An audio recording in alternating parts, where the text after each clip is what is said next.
بادشاہ جو ہوتے تھے ان کے اپنے اپنے مزاج ہوتے تھے.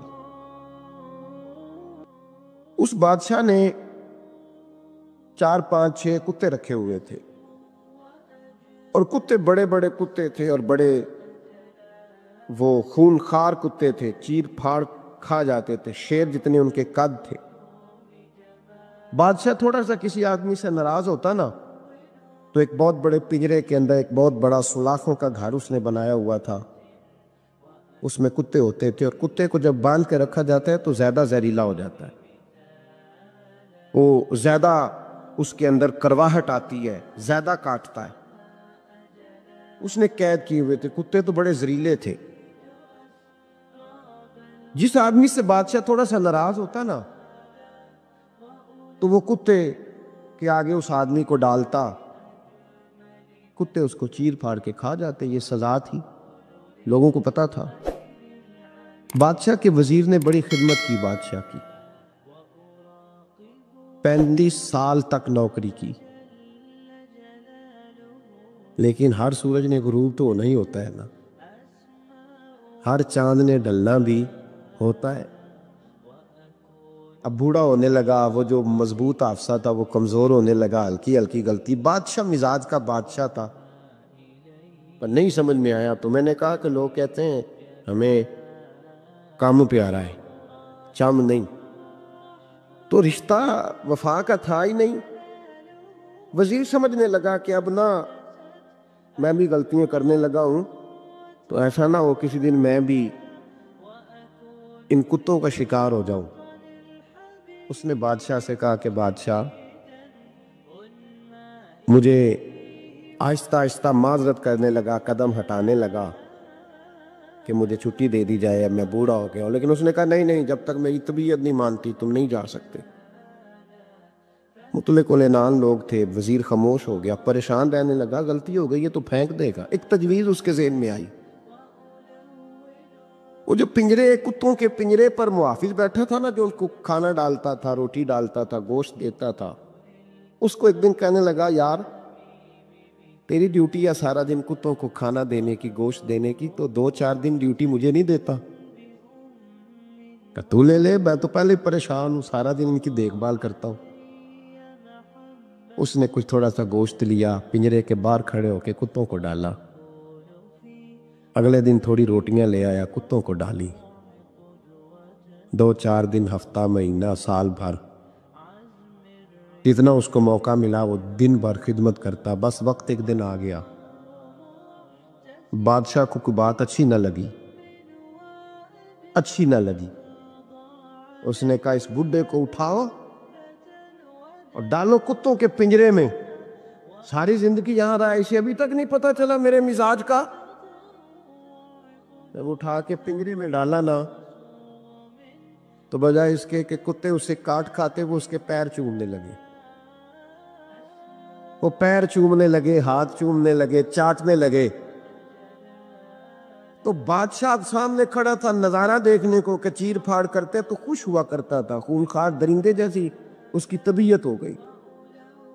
جب دیکھا وہ پیار کر رہے ہیں تو بادشاہ وزیر سے کہنے لگا یہ کیا ہے؟ تو وزیر رو پڑا، کہنے لگا تو سیاست دان تھا تو میں بھی سیاست دان تھا، ساری زندگی سیاست کی، لیکن دنیا داروں کے ساتھ رہا تو انجام یہ ہوا کہ مجھے اس پنجرے میں ڈال دیا گیا. دیکھ تو بہت بڑا سیانہ تھا اور میں بھی سمجھدار تھا، وزیر رہا، لیکن ہمارا روح کا رشتہ نہ بن سکا. ارے ہم سے تو یہ کتے ہی اچھے نکلے. تیری 40 35 سال خدمت کی تو نے کتوں کے آگے ڈال دیا. انہیں تو چند مہینے روٹی ڈالی ہے، میرے وفادار ہو گئے. چند مہینے روٹی، جنہ تنا وچ عشق نہ رچیا کتے نہ تھی چنگے. جنہ تنا وچ عشق نہ رچیا کتے نہ تھی چنگے. مالک دے کر راکھی کر دے صابر بھکھے ننگے. ایک برکی دا اوپر کھڑے ہو کے کام نہیں کرانا پڑتا کہ میں کھڑا رہوں گا تو کام صحیح ہوگا، جاؤں گا تو نہ. ایک برکی دا قدر پچھانن پاویں مالک ہو من ستے. پھر اپنے آپ کو مخاطب کیا، کہنے لگے اٹھ بلیا، چل یار منا لے نہیں تے بازی لے گئے نہیں کتے، اٹھ بلیا چل یار منا لے نہیں تے بازی لے گئے نہیں، جلدی کر اٹھ جا، یہ تو آگے گزر گئے تجھ سے۔ تو بھائی یاد رکھو، رشتہ وفا کا ہو تو قائم رہتا ہے، اور بے وفائی کا ہو تو ٹوٹ جاتا ہے۔ مدینے کے محبوب سید عالم صلی اللہ علیہ وسلم نے مکہ فتح کیا، شور ہو گیا، اذا جاء نصر اللہ والفتح، فتح ہو گئی، ان فتحنا لک فتحا مبینا کے جلوے نظر آنے لگے۔ آج عرب کا نقشہ بدل گیا، حالات تبدیل ہو گئے، دنیا بدل گئی۔ محبوب پاک سید عالم صلی اللہ علیہ وسلم اس شان سے مکے میں داخل ہوئے کہ ہر کونے سے نبی پاک کے نام کے نعرے بلند ہونے لگے۔ ابھی 10 سال پہلے نبی پاک روتے ہوئے مکے سے نکلے تھے، 10 سال قبل روتے ہوئے گئے تھے، اور 2 غلام حضور کے ساتھ تھے۔ آج اسی مکے میں حضور آئے ہیں تو لگتا ہے پہاڑ اور پتھر بھی میرے رسول کے نعرے لگا رہے ہیں۔ تو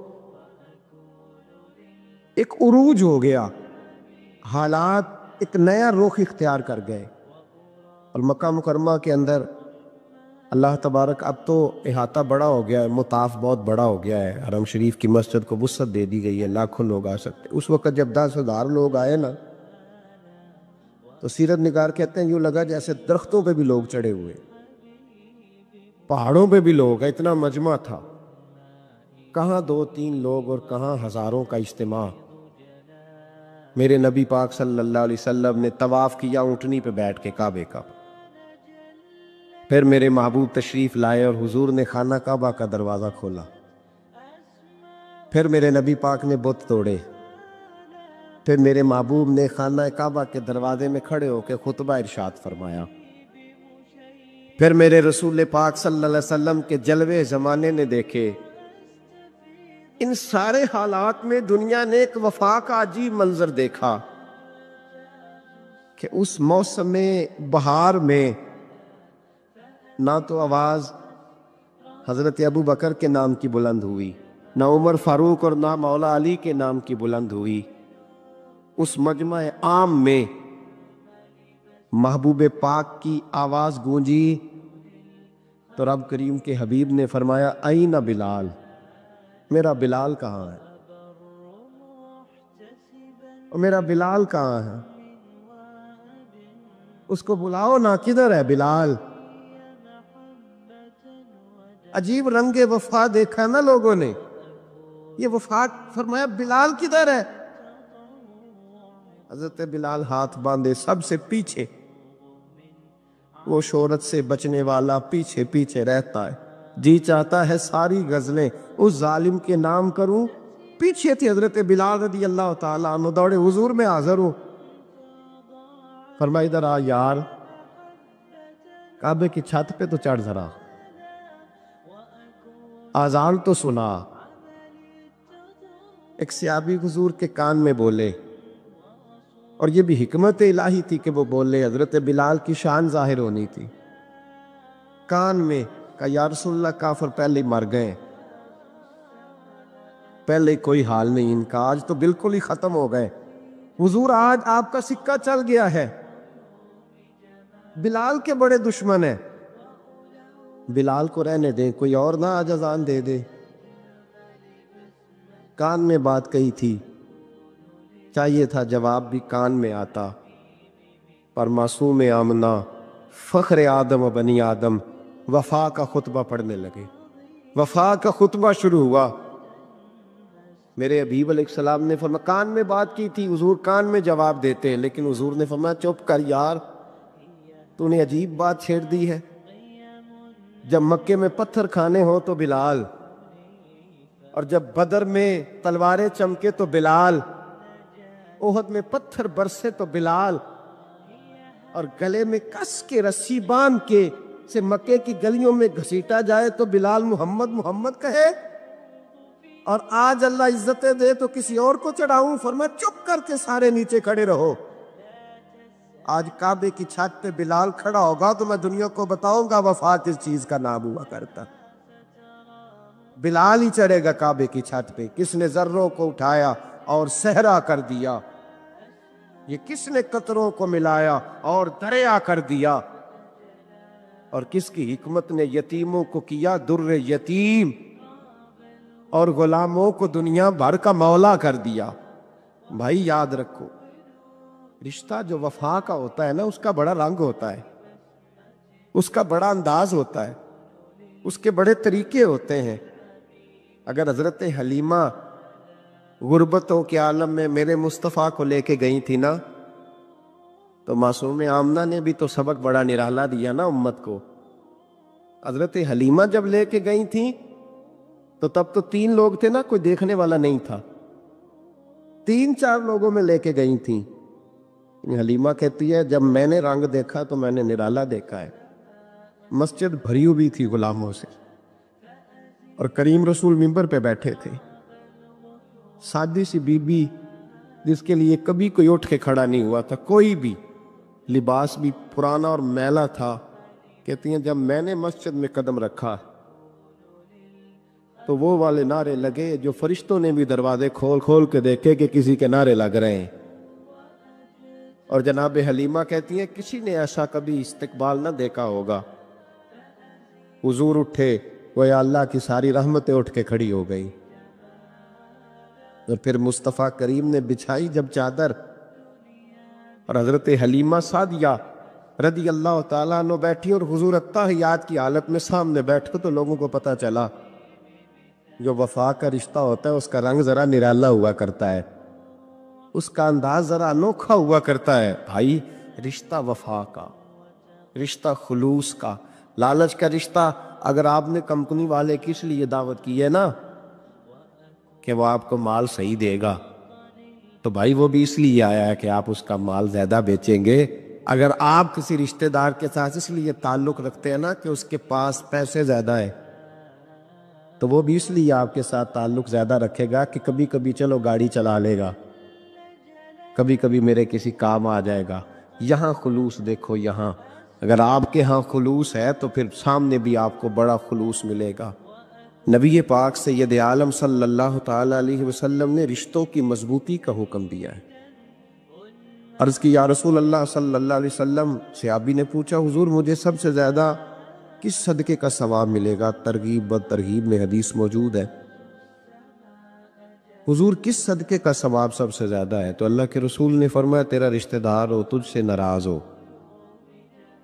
اور ضرورت مند ہو، تجھ سے ناراض ہو ضرورت مند ہو تیرا اپنا، اس کو تو اگر صدقہ دے گا تو اللہ تجھے سب سے زیادہ اجر عطا فرمائے۔ ہمارے رشتے ہیں ضرورت کے، لالچ کے، جب تک لالچ پورا ہوتا ہے رشتہ ہوتا ہے۔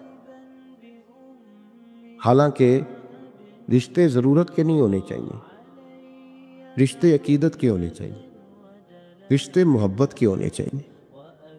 اور روحانی زندگی میں اگر کوئی رشتہ لالچ کا ہو تو وہ تو 2 قدم نہیں چلتا، ٹوٹ جاتا ہے۔ عقیدت اور محبت اور احترام کا جو رشتہ ہوتا ہے وہ مضبوط ہوتا ہے، وہ ہمیشہ چلتا ہے، اس کے اندر پختگی ہوتی ہے۔ وفا اس رشتے کے اندر آتی ہے جس رشتے کے اندر کوئی لالچ۔ ہمارے زمانے کے اندر یہ شور ہو گیا ہے کہ کام پیارا ہے چام نہیں پیارا۔ اس شور نے رشتوں میں کمزوری ڈال دیا، دراڑیں پیدا کر دی۔ ہم لوگوں کو پیار ہو گیا ہے سامنے والا کتنا، اور جب تک ہمارے کام کا کوئی شخص رہتا ہے تب تک ہمارا تعلق بھی رہتا ہے، اور جب وہ ہمارے کام کا نہیں ہوتا تب تک ہمارا اس کے ساتھ تعلق ٹوٹ جاتا ہے۔ یاد رکھیے میرے بھائی، جب رشتے کی یہ بنیاد ہو نا پھر اس میں وفا نہیں ہوتی، پھر اس میں وفا، آپ کہتے ہیں سامنے والا وفا نہیں کر رہا، تو بھائی وفا کی بنیاد ہی نہیں تھی یہ رشتہ۔ اللہ تبارک و تعالیٰ نے قرآن مجید میں صحابہ کی 2 قسمیں بیان کی اور فرمایا دونوں کے ساتھ میرا وعدہ ہے کہ میں دونوں کے ساتھ اچھا سلوک کروں گا۔ یہ سارے ستارے ہیں پر قسمیں 2 ہیں، قسمیں 2، قبل الفتح اور بعد الفتح۔ ایک قسم وہ ہے جو فتح مکہ سے پہلے کلمہ پڑھ کے مسلمان ہوئی، ان لوگوں کی درجہ اللہ کی بارگاہ میں زیادہ ہے۔ جو فتح مکہ کے بعد مسلمان ہوئے، اگرچہ وعدہ ان کے ساتھ بھی رب کریم کا ہے، سارے ستارے ہیں، سارے عظمت والے ہیں، لیکن چونکہ فتح کے بعد آئے تو ان کا وہ والا درجہ، ان کا درجہ زیادہ ہے جنہوں نے اسلام کی غربتوں سے پیار کیا، جنہوں نے بھوک سے پیار کیا، جنہوں نے بدر کی تنہائیوں سے پیار کیا، جنہوں نے احد کے پتھروں سے پیار کیا، ان کا درجہ شریعت میں زیادہ ہے۔ اگر آپ تعلق رکھتے ہیں نا، یاد رکھیں اتنی دیر کے جتنی دیر کام چلتا ہے، جتنی دیر ہمارا کسی دوست کے ساتھ تعلق ہے، تو یہ رشتہ کمزور ہے، اس میں وفا نہیں ہوگی اور کسی نہ کسی جگہ پہ ٹوٹ جائے گا۔ حضرت عبداللہ بن مبارک رحمۃ اللہ تعالیٰ علیہ فرماتے ہیں لالچ کے رشتے ہیں دنیا کے، لالچ کے۔ آپ کے انتقال کا وقت آیا تو اماں بڑا رو رہی تھی، عبداللہ بن مبارک رحمۃ اللہ علیہ اپنی اماں سے کہنے لگے اماں تو کیوں روتی ہے، تیرے تو اور بھی بیٹے ہیں، تو کو میرے بعد لوارث تو نہیں ہو جائے گی، آخری وقت ہے، نزع کا عالم، اماں تو کیوں روتی ہے، اور بھی بیٹے ہیں؟ اماں کہنے لگی بیٹا اور بھی بیٹے ہیں، پر جس طرح کا دھیان تو رکھتا تھا وہ نہیں رکھتے، جس طرح وقت پہ دوائی تو لا کے دیتا تھا وہ نہیں لا کے دیتے، جس طرح تو میرے کھانے پینے کا خیال رکھتا تھا وہ۔ کہنے لگے اچھا اماں، اس کا مطلب ہے تو مجھے نہیں رو رہی، تو اپنی ضرورتوں کو رو رہی ہے کہ روٹی کون دے گا، کھانا کون لائے گا، دوائی۔ میں سمجھا تھا شاید مجھے رو رہی ہے۔ بیوی سے پوچھا تو کیوں رو رہی ہے، تو کہنے لگی تیری وجہ سے میری بادشاہی تھی، تو موجود ہے تو خاندان میں، معاشرے میں میرا ایک وقار ہے، تیرے بعد تو بیوہ کی زندگی ہوگی۔ آپ فرمانے لگے اوہو، میں سمجھا تھا شاید مجھے رو رہی ہے، تو اپنے وقار کو رو رہی ہے۔ بیٹوں اور بیٹیوں سے پوچھا تمہاری آنکھوں میں کیوں آنسو چھلکتے ہیں؟ کہنے لگے ابا، جس پیار سے باپ شادی کرتا ہے دوسرا کوئی نہیں کر سکتا، اور جس محبت سے باپ لا کے کما کے دیتا ہے دوسرا کوئی نہیں دے سکتا۔ فرمانے لگے اوہو، میں سمجھا تھا مجھے رو رہے ہو، تم تو شادیوں کو رو رہے، میرے ساتھ تو تعلق ہی نہیں۔ پھر عبداللہ بن مبارک رونے لگے، اب پھوٹ کے روئے۔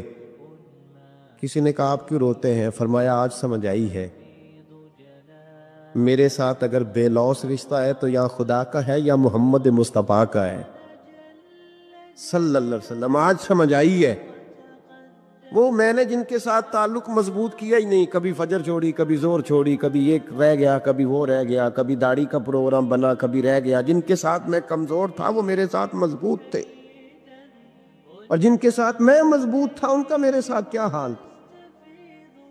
یہ کمزوری ہے رشتوں میں، وفا نہیں۔ ہمیں تو بھائی کام پیارا ہے، چم نہیں۔ رشتوں کو روح کا رشتہ بنائیں، وفا کا رشتہ بنائیں۔ کتے کا ذکر قرآن پاک میں آیا ہے، اس لیے آیا ہے کہ اس نے اللہ کے ولیوں سے وفا کی تھی، اس لیے آیا ہے کہ اس نے اللہ کے ولیوں کے ساتھ وفاداری کی۔ دنیا میں وفا ختم نہیں ہوئی، پر ہم نے وفا کا رشتہ ہی نہیں بنایا، ہم نے تعلق ہی نہیں بنایا، وفا کا تعلق ہی نہیں بنایا۔ میرے شیخ سے کسی نے پوچھا تو حضور آپ ہاتھوں میں ہاتھ لے کے بیعت کرتے ہیں؟ تو آپ فرمانے لگے وہ تو ادا ہے نا، وہ سنت ہے، لیے تو ہاتھوں میں ہاتھ ہی ہوتے ہیں، لیکن فرمایا جب کسی کو سامنے بٹھاتے ہیں تو اصل بات ہی ہوتی ہے کہ ہم دلوں میں دل لے کے بیعت کر رہے ہیں، ہم دلوں کو دلوں سے باندھ رہے ہیں، اور یہ وہ رشتہ ہے جو قبر کی دیوار کے اندر جا کے بھی دوبارہ کھلتا نہیں، یہ قائم ہی رہتا ہے۔ رشتے وفا کے پیدا کریں، خلوص کے پیدا کریں، للہیت کے پیدا کریں۔ میرے نبی پاک سید عالم صلی اللہ تعالی علیہ وسلم نے اس وفا کو آگے پھیلایا ہے۔ زندگی میں کبھی بھی کسی شخص کے ساتھ بھی تعلق لالچ کا نہ بنائیں، ورنہ آپ ٹوٹ کے بکھر جائیں گے، سامنے والے کا کچھ نہیں بگڑے گا، آپ ٹوٹ کے بکھریں گے، اور رزلٹ کی امید کبھی نہ رکھیں۔ وفا ہوتی دو طرفہ ہے پر کرنی یک طرفہ چاہیے، یاد رکھ لیں، وفا ہوتی دو طرفہ ہے، کرنی یک طرفہ چاہیے۔ جو کہتا ہے نا سامنے والا کرے گا تو میں کروں گا، وہ بھی کچا ہے۔ میرے بھائی یاد رکھو، فروغ محبت کی بات کرو، پیغام محبت کی بات کرو، محبت کی بولی بولو، محبت کا تذکرہ کرو، لوگوں کی اچھائیوں کا ذکر کرو، خوبیوں کا بیان کرو، چھوڑو چھوڑو نفرتیں، چھوڑو چھوڑو عداوتیں، آؤ واپس لوٹ آئیں۔ بخاری مسلم پڑھو، میرے نبی پاک علیہ السلام نے فرمایا اپنا ایک بھائی اپنے گھر سے چلا تھا اپنے دوسرے بھائی کو ملنے، اپنے گھر سے چلا تھا وہ اپنے ایک بھائی سے ملنے، بخاری مسلم ہے۔ حضور فرماتے ہیں کہ رستے میں اسے فرشتہ ملا انسانی شکل میں۔ کدھر جا رہے ہو میاں؟ کہنے لگا اپنے بھائی سے ملنے جا رہا ہوں۔ کہا اس کا تیرے اوپر کوئی احسان ہے؟ اس نے کہا نہیں۔ تو کیوں ملنے جا رہے ہو؟ وہ کہنے لگا اس لیے ملنے جا رہا ہوں کہ وہ بھی اللہ کا رکھا ہے، میں رب کا بندہ سمجھ کے، اللہ کا بندہ سمجھ میں کہتا ہوں او پیران عظام، تم نے اگر دھوکے کی پگڑیاں باندھی اور تم نے اگر فراڈ کے جبے پہنے، تم نے اگر جھوٹ کے پلندے باندھے تو وہ تمہارا معاملہ ہے، لیکن جو تمہیں رب کا بندہ سمجھ کے ملنے آئے گا وہ اجر حاصل کر لے گا، وہ اللہ کی بارگاہ سے نوان دیا جائے گا۔ وہ تو اللہ کا بندہ سمجھ کے آیا نا، اسے تو نہیں پتا جبے کے نیچے کیا ہے، اسے نہیں پتا بڑی پگڑی کے نیچے کیا ہے۔ مدینے والے محبوب فرمانے لگے وہ فرشتہ آیا اور آ کر کے اس سے کہنے لگا اللہ کی رضا کے لیے ملنے جا رہے؟ اس نے کہا ہاں۔ کہنے لگا سنو پھر میں انسان نہیں، میں فرشتہ ہوں، مجھے رب نے بھیجا ہے، اور آپ فرماتے ہیں جس طرح تم دونوں میری رضا کے لیے آپس میں محبت کرتے ہو نا، اللہ تم دونوں سے محبت فرماتا ہے، اللہ تم دونوں سے محبت، تھوڑا تھوڑا فروغ محبت، تھوڑا تھوڑا پیار، بیٹے سے بھی پیار، بیٹی سے بھی، بھائی سے بھی پیار۔ بھائی بھی پیارے ہوتے، بڑے پیارے ہوتے، یہ بھائی پائیاں دیاں باہاں ہوندے، کبھی سگے بھائی سے بھی پیار، کبھی کسی دوست سے بھی پیار۔ اماں کے پیروں تلے بھی جنت ہے، لیکن باپ بھی جوانی لٹا دیتا ہے۔ ابا سے بھی پیار، کبھی کبھی اس کو بھی کہنا کہ میرا دل کرتا ہے میں تیرے پیر دباؤں، آج دل کرتا ہے زیتون کے تیل کے ساتھ تیرے سر کی مالش کر، ان سے بھی تھوڑا فروغ محبت، تھوڑا پیار، کبھی ویسے ہی چل نکلنا، ویسے ہی، اور کہنا کہ آج میں نا مدینے والے رسول کی امت کی نوکری کرنے نکلا ہوں، پیار بن۔ اور پھر جب پیار آئے نا، نبی پاک تھا۔ میں آپ کو ایک بات بتاؤں، ہم سنی بھی نا تھوڑے تھوڑے خشک ہوتے جا رہے ہیں۔ نعت پڑھنے والوں کا ذوق اگر خراب ہوا ہے تو ناراض نہ ہونا سننے والوں کا بھی اور۔ اب نعت ہم ذائقے سے سنتے ہی نہیں، ہمارا وہ رنگ ہی نہیں، وہ کیفیت ہی نہیں، نعت کے ساتھ ہماری وہ دلچسپی نہیں۔ ہم بھی چاہتے ہیں مجھے موٹا موٹا مسئلہ سناؤ، اور یارو میرے نبی کی شانیں سنا کرو، حضور کے معراج کی بات بھی سنا کرو، میلاد کی بات بھی سنا کرو، اور جب کوئی مدینے والے محبوب کا غلام حضور کے حسن کا ذکر کرے تو پھر بھی تازے ہو کے سنا کرو، جب معجزات بیان ہو تو شوق سے سنا کرو، اپنے بچوں کو بتایا کرو کہ ہمیں شان والا رسول اللہ نے دیا ہے۔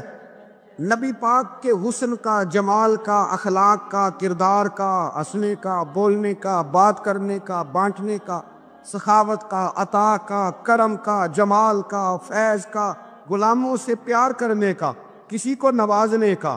میرے رسول پاک علیہ السلام کا یہ تذکرہ یاد کرو، یہ لوگوں کو سنایا کرو، لوگوں کو بتایا کرو کہ جب وہ آمنہ کی گود میں تھے تو پھر بھی بڑے پیارے تھے، جب حلیمہ کے بیڑے میں تھے پھر بھی بڑے پیارے تھے، جب وہ معراج پہ گئے تو پھر بھی بڑی شان تھی، جب سیدہ خدیجہ الکبریٰ کے بستر نور پہ تھے پھر بھی بڑی شان والے تھے۔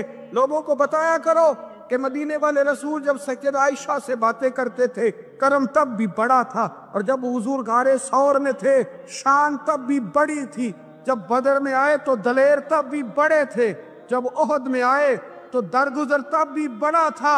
اور لوگوں کو بتایا کرو کہ ہر نظر کانپ اٹھے گی محشر کے دن، خوف سے ہر کلیجہ دہل جائے گا، اوڑھ کر کالی کملی وہ آ جائیں گے اور پھر سارے محشر کا نقشہ بدل جائے، اوڑھ کر کالی کملی وہ آ جائیں گے۔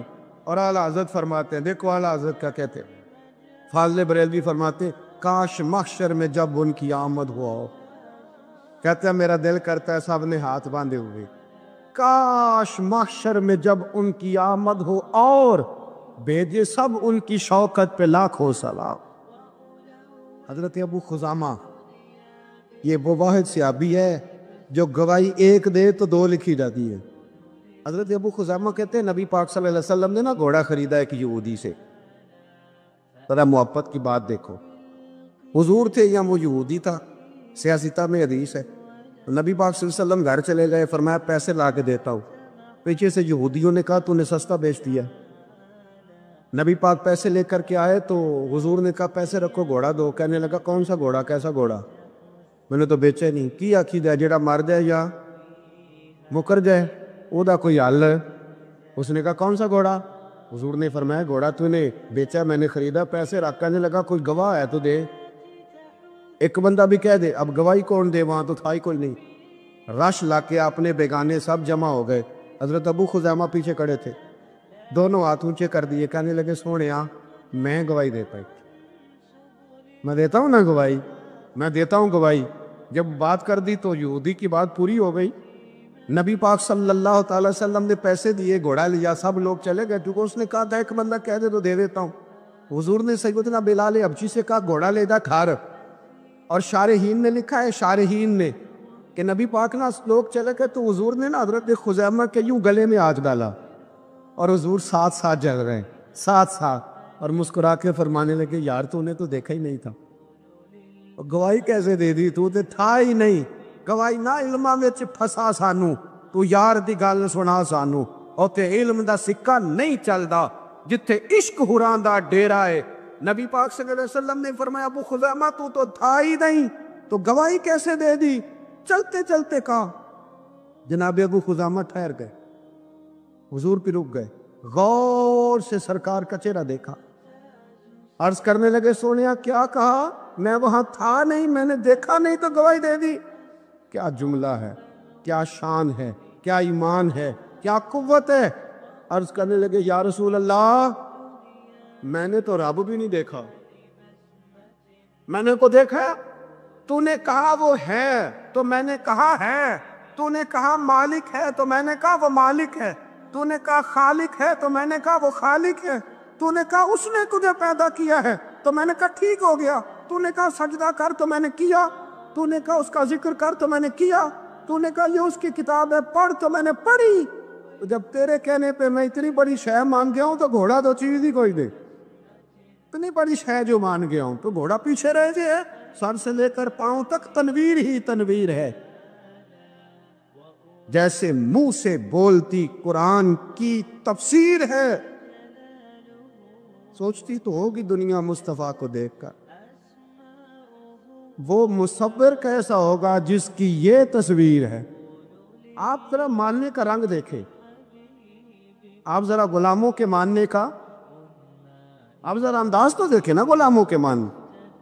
نبی پاک صلی اللہ علیہ وسلم کہتے سونیا میں نے کو رب دیکھا ہے؟ آپ نے کہا ہے تو میں نے کہا اتنی بڑی شے مان۔ اب حضور نے کیا کہا؟ ایسے نہیں کہتے، یہ نہیں فرمایا، اس طرح نہیں کرتے، یہ نہیں فرمایا۔ نبی پاک نے نا بازو پکڑا، حضرت ابو خزیمہ رضی اللہ تعالیٰ عنہ نے نا، وہ کبھی جیت جاتا تھا نا ہمارا کھلاڑی تو اس کا بازو پکڑ کے اونچا کرتے تھے، تو نبی پاک نے حضرت ابو خزیمہ کا بازو پکڑ کے اونچا کیا۔ میں سنو میرے یارو، جہاں گواہی کی ضرورت پڑے دو بندے چاہیے، پر جہاں میرا ابو خزیمہ آ جائے نا، ایک کی گواہی دو کے برابر، ایک کی گواہی دو کے برابر۔ میرے بھائی محبوب کی محبت کوئی معمولی بات ہے؟ رسول پاک کا پیار آپ اس کو ہلکی بات جانتے ہیں؟